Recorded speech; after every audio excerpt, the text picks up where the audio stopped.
So I would look at it from both sides. One, from the criminal perspective. When they are armed with stronger weapons, then you have to have countermeasures in place, which is where AI comes in, and I guess that's why there's an increasing demand in the market from both banks and fintechs. But also there's an element of efficiency. Obviously, consumers always demand better quality and cheaper products, and in order to achieve it, you need to bring down your cost base. And compliance is one of the most expensive cost bases for a given financial institution. And LLMs are almost like a tailor-made tool to actually bring that cost down, because there's just so much automation potential that we can enable. The world of financial crime has accelerated at a pace that it's really hard to really get a grip of until you're inside a business like ours, where you're dealing with this on a daily basis. There have been some well-reported fines issued by regulators to other banks in recent years for their lack of controls over these things. But boy, do I now understand the complexities of getting that right. We live in a world today where AI has emerged, and it's both a marvelous opportunity, but it's also empowering criminals to be even better criminals. And so our defences have got to keep pace with that. Well, actually, they've got to outpace that so that we can keep ahead. So we are, in the early days of this business, we have experienced some really interesting, is a good way to say it, things like young people being used as money mules, and the problems that creates of the fact that they are criminals, but they're also victims, because they've fallen for someone persuading them that they can make a bit of money. And it's almost something that anyone could fall for. And so we've got the vulnerability of young people falling for some of these things as well to deal with, and the growing problem we're going to have continuing to keep a pace with the constantly evolving types of crimes that we're experiencing. So recently we saw a real surge, for example, in people being scammed through fake concert tickets. So we've got a wave of concerts going on across the UK. Crooks are advertising concert tickets on Facebook. People are so desperate for those tickets, they're ready to go and send people money to their bank accounts to receive it, and of course they receive no ticket. The frustrating truth of this is that the UK financial industry is heavily regulated by the Financial Conduct Authority, and yet at the same time all of these crimes are mostly originating in social media, and there's no regulation at all. They're not penalised in any way for making money out of people scamming, and that's got to change very quickly. It's ridiculous that the financial industry is the one that has to pay the price of this crime, and then at the same time the big American social media companies are reaping the benefits, a huge advertising revenue, allowing people to publicize and advertise things on their platforms. Really, it's a constantly evolving thing. The criminals are very smart. They seize upon whatever fashion or trend is current in this moment, and you almost can't anticipate what's coming next. You just what the skill in a business like ours is being able to react quickly to see the trends and patterns and ensure that you close down and learn the patterns of crime that are coming.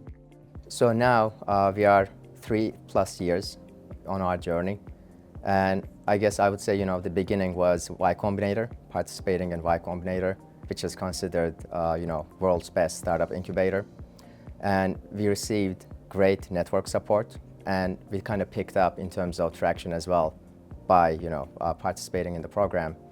And from there, we just kept building, logos and trust in the market, because obviously we operate in security and compliance business as a startup, and we serve a very risk-averse audience. So the first thing they ask is like, oh, you're a startup, what if you die next year? Which is a very legitimate question. So we've been very much focused on overcoming that psychology, that we are here for the long run. And then we always look for example, how do we actually build these stepping stones to get there, where we can actually earn the trust of our audience globally.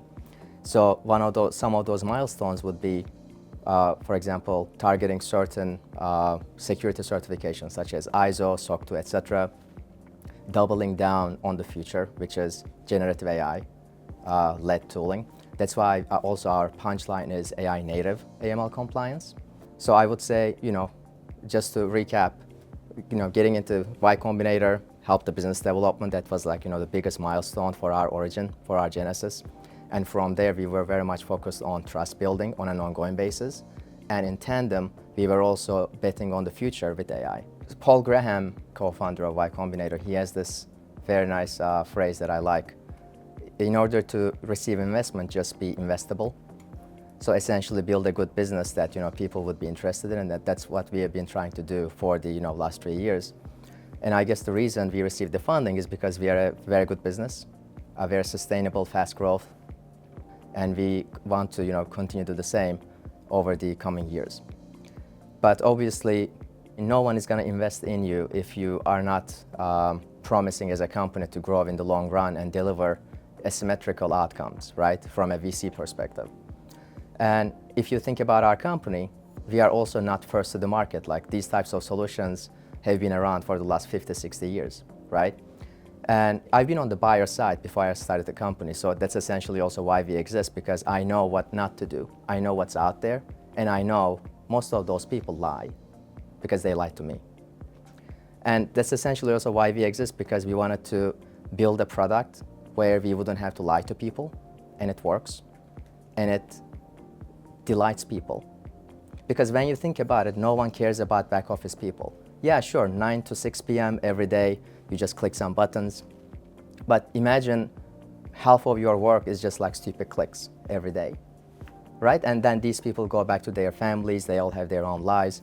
So actually, how can we make an impact on those lives, which are in the millions globally, right? And then deliver great value to those organizations by cutting those massive cost bases of AML compliance.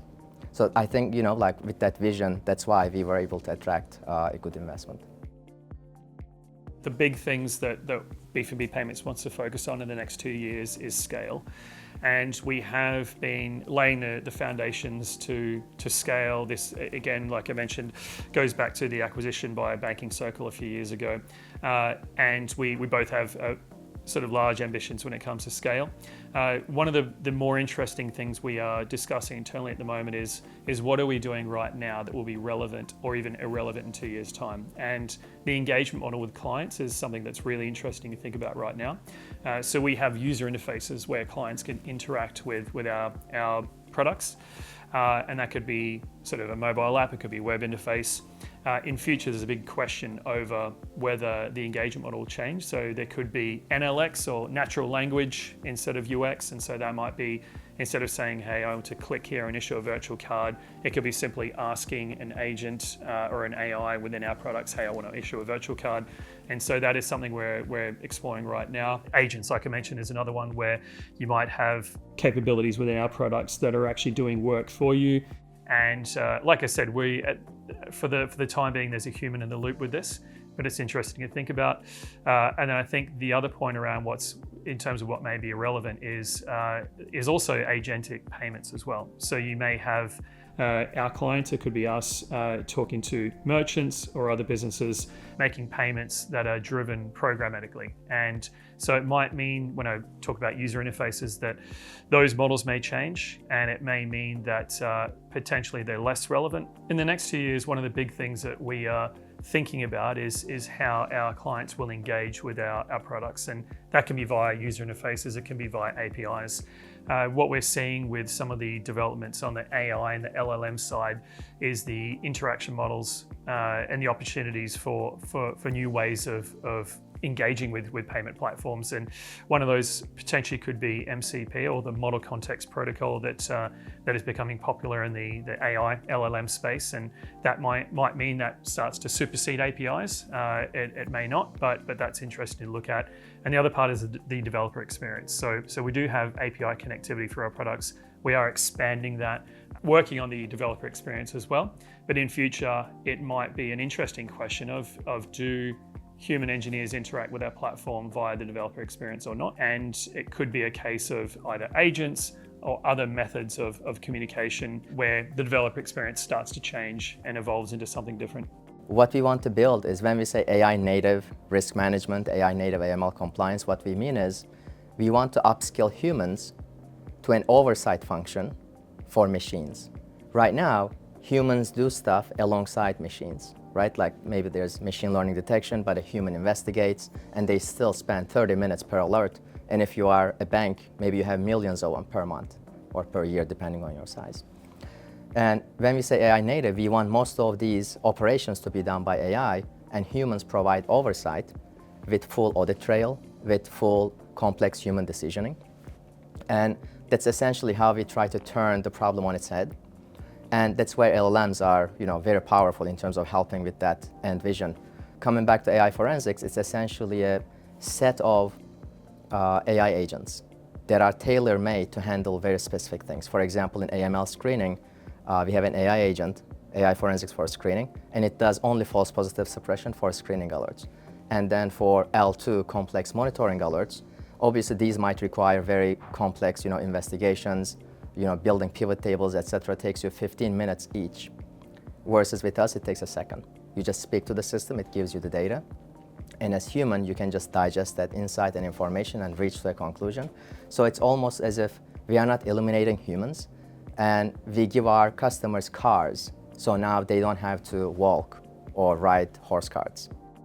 When it comes to how we are using AI at B2B Payments, taking a fairly broad approach when it comes to being open to new ideas and some new possibilities that some of the tooling presents. It's worth noting that this is the field is moving exceptionally fast. So week to week or month to month, there's a lot of innovation in the space. We have taken the approach to embrace some of the tooling, and we're being experimenting with AI coding tools such as Copilot and VS Code and Cursor. We've been experimenting with prototyping with tools like Lovable and others. And what we've been doing is I think it's probably important to note that we've been trying to understand where there's a value add there. And so that comes hand in hand with some experimentation, but we've been deliberate in not trying to shoehorn in AI, LLM tools for the sake of it, but trying to understand if there's some value add there and then working to experiment. When it comes to what we've been thinking about in the compliance space, so Flagright have a very forward-looking approach to integrating AI into their platform. So that can be from advanced pattern matching techniques in their platform. That can also be AI forensics for looking at post hoc analysis on transactions and fraud and so forth, and then also reporting as well. So whether it's suspicious activity reports or other memos that we need to produce, Flagright have been really leaning into that, and we've been experimenting with that as well. When it comes to what B4B's been doing, like I mentioned, there's playing around with some of the tools. What we've also been doing is thinking about getting back to the actual compliance tools themselves, where we can use that and again potentially work with Flagright on this to actually enhance pattern matching. So what's interesting is that some of the large language models, or LLMs, the context windows in terms of the amount of information you can put into them to get a response has been increasing. And so we see opportunities to potentially leverage that to give us more context and more understanding on what's happening with fraud and potential fraud. So that could be real time, it could be post hoc, it could be regression testing or back testing as well. The other thing we're thinking about is also horizon scanning as well. So where we can also use LLMs as part of our approach to regulatory roadmaps and understanding what we need to do in future and where we might need to adapt our policy and approach. And the other potential opportunities could be potentially and horizon scanning for our code bases as well. So we have been thinking about where we could integrate AI to actually scan the code and understand if there's gaps or there's areas where we need to take action to be compliant in future. When it comes to integrating AI and LLMs into how we are working at B4B Payments, we see a lot of opportunities with due diligence. And one of the things we've been thinking about is how we actually allow us to scale with some of the existing processes we have as a regulated entity. And one of the big opportunities is actually increasing automation and reducing manual touch points with the due diligence process. And we see potential to allow us to move into more of a perpetual due diligence model, which is more AI powered. And this could be using AI workflow tools to increase the leverage of the personnel that we have working in our compliance areas. It can also allow us to integrate AI into the workflow, and this can be whether it's OCR for documentation, whether it can be pattern matching, understanding whether there are particular data points that we need to pay more attention to, and also the ability to provide more context on what we think may be happening in certain cases. So due diligence is definitely a big focus area for us right now. One area where we see a huge potential for integrating AI and LLMs into our compliance area is actually for explainability. So we have been doing some work to integrate machine learning and LLM models into the way that we are doing pattern matching and understanding false positives, and where we're doing regression testing and so forth. And as these models get more complex and we get more data, and then the number of data points expands, then the way that the decisions are being made can potentially become more opaque. And we see an opportunity for AI and LLMs to improve the explainability of the decision-making process. So this could be how using reasoning models to explain step-by-step how decisions were made, using other capabilities to provide a clearer picture of relationships between entities, relationships between various patterns and so forth. So when it comes to due diligence as an example in regards to how decisions are made, we do have some level of automation where we have our compliance team members that are actually involved in reaching out to clients or actually analysing data, analysing documentation and so forth. And that can be to understand if there's been changes in the underlying business. It could be ownership, it could be turnover, it could be the types of payments, the types of merchants, the type of businesses that payments are moving between. And so these are where we have the expertise of our compliance teams providing the ability to actually detect where there may be areas that need more attention. And what we see is AI and LLMs providing the ability to leverage that expertise. So we will always have a human in the loop with this, but it actually allows us to increase not only the visibility that we have on the business activity from our compliance team, but the scale at which we can actually provide compliance oversight. So when we started off, we were focused on customer risk scoring, transaction monitoring, and obviously since we are going to generate alerts, we have to investigate case management. Those three were our, core pillars. And from there, we tried to, see what the market wanted.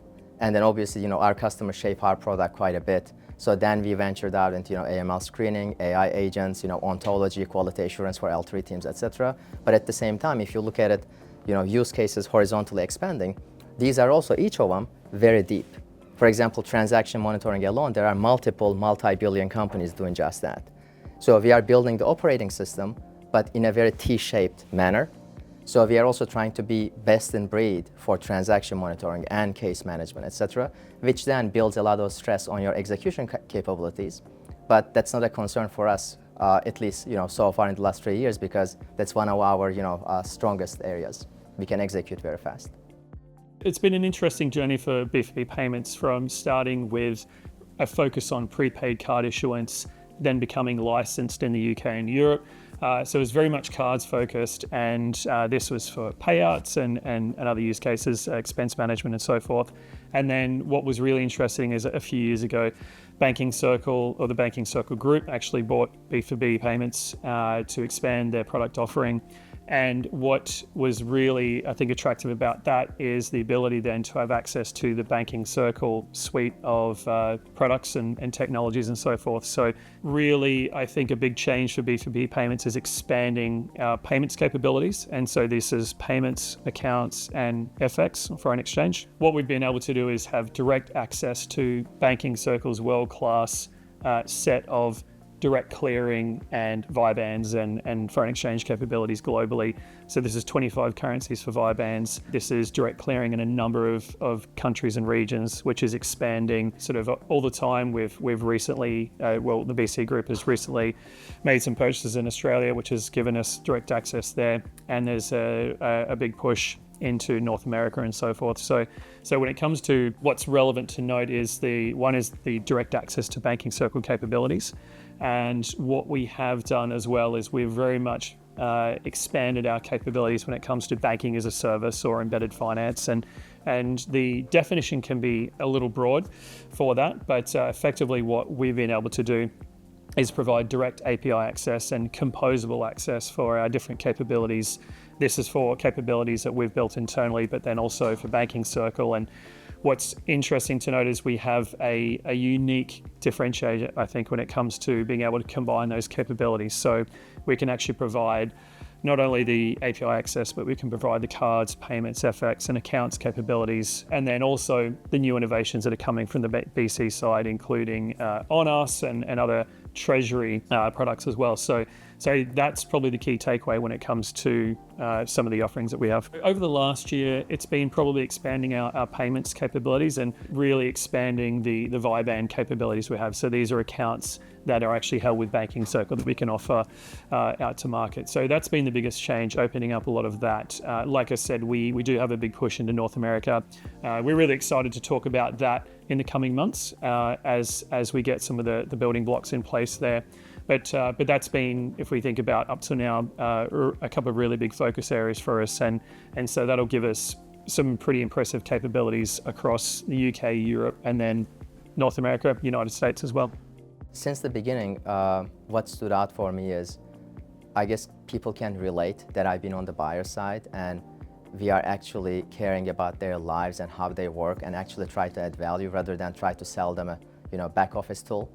And they can just feel that we are forthcoming with the way we give answers. If we cannot do something, we tell them. If we are good at it, they know as well, but we don't only tell, we show. This is exactly how it's gonna work. They're like, okay, fine. With our competitors, and I know because I was trying to buy from them, they will just tell you that they are gonna do it, we are gonna put it on the roadmap, you sign, and good luck, they just disappear, right? So I think people appreciate that difference in our approach. We are just a lot more human, right? If I may put it that way. But also, the tool itself is just very powerful. So the top feedback we have gotten in the last 3 years is, this is the most intuitive tool I've ever seen. And once they sign as a customer, the top feedback turns into, this is the best customer support I've ever seen. Like for example, one MLRO in Europe, he bought us in 3 different companies. And that level of love doesn't come from just giving a good tool. There's an emotional connection to the tool, to the company, but also us and the way we treat people, because they just want that same feeling over and over again. And there's this quote that I like from Walt Disney. He says, people can feel perfection. And obviously, we don't claim that we are perfect. We still have a long way to go, but we try very hard. And I think people can feel that we aim to be perfect for them.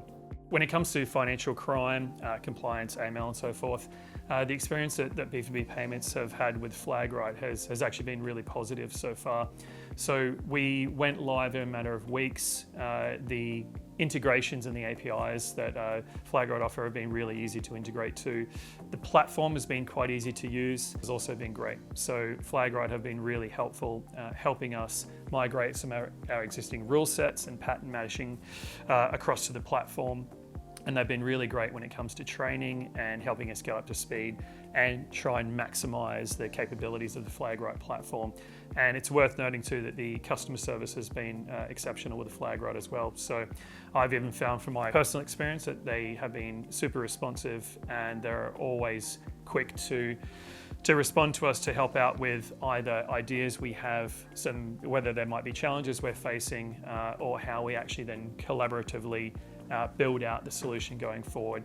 And there's a huge mutual benefit there as well in terms of B2B Payments being able to work with Flagright to actually articulate our future needs, Flagright being able to incorporate our needs into their future development, and then us being able to actually forge a path forward. So the role that partners like Flagright play in shaping our future strategy is actually integral, given the fact that they have the benefit of some really solid engineering, some great leadership, but also a real understanding of the space. And so from talking to the founding team, they have a really good understanding of what some of the key concerns, challenges, and drivers are in the financial crime space. We have the ability to provide feedback to the likes of Flagright in terms of where we think we need some help in certain areas, and they have the ability to actually work with us to potentially experiment, test out some new approaches, and develop their models and strategies alongside us as well. I mean, we don't collaborate with regulators as such. The regulators kind of set the rules, and we have to go out there and implement within their standards. But as mentioned, we use a state-of-the-art KYC partner to ensure that onboarding customers allows us to check their IDs, their documents, their facial images matching their IDs, check that the address they provide is actually a recognized address for them in credit agencies, check that they're not in the CIFAS National Fraud Database as an existing and proven criminal, check that they are not on a sanctions list or a politically exposed person. And so we do everything in our power to make sure that any customer we actually accept here has the least likelihood. We still, sadly, some people get through those controls. And then the challenge, and we do this by working with our partner Flagright, the challenge at the next level is to make sure that if we've allowed one of those criminals on board, to make sure that we're on top of them every day and observing their patterns. And if we see anything that evidences fraudulent or bad behavior, that we act immediately to arrest that behavior and ultimately to remove them as a client, to stop their ability to carry on doing that. We also do that with our partner Marqeta, who provide us with payment card processing technology, and they have suites of rules and controls that we work with them on to ensure that card payments are safe and sound. Often money is taken out of the financial crime system using a card by paying for something online, or even by going to an ATM with a card to take it out as cash. And so we can observe patterns of behavior that aren't normal using these types of controls we have with Flagright and Marqeta, which also use AI to go above what we can achieve by just setting rules to actually using sort of black box artificial intelligence to spot those patterns in ways that we couldn't have probably observed as human, or our compliance and fraud analysts couldn't observe. We have really three key partnerships that form the front line of our defense. We have a partnership with Onfido, who provide us with the KYC or onboarding component, and behind them there are a number of other partners and technologies that also empower them to do what they do. We work with Flagright, who provide what we call transaction monitoring, so that is the observing the payments that our clients make bank to bank, or the payments they receive or the transfers they receive, using both rules and AI. And then we also, as I say, work with Marqeta, who is our card processor, and basically process all of the card payments that are made from the Zero account with rules and additional intelligence to spot and block things that are fraudulent. This year, we will use the funds to really double down on our go-to-market and in the core regions that we operate in, that is North America, Europe, UK, and the APAC region. APAC, namely ANZ, Singapore, Hong Kong, and Malaysia. And we are also very active in European Union, United Arab Emirates, UK, and in North America.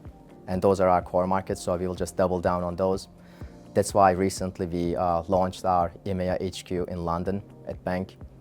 We are also doing an expansion in New York now. We are building teams in all the regions. So we are aggressively building pipeline and, trying to establish ourselves as a trusted partner, because let's be honest, we are still new in the market and most people still haven't heard about us. So we want to make sure that story changes, and we will invest a lot into brand awareness, reputation, and make sure people know what the most intuitive tool in the market is. As a direct consumer new banking product, and I should just quickly add, by the way, we're not a bank today. We offer a bank-like service, but we're actually regulated as a distributor of an electronic money institution based in Gibraltar. But it allows us to provide all the features and functions that people would associate with a consumer bank. So one of the challenges we have as a consumer-facing fintech product is we have to scale and find a way for our product to appeal to very large numbers of people.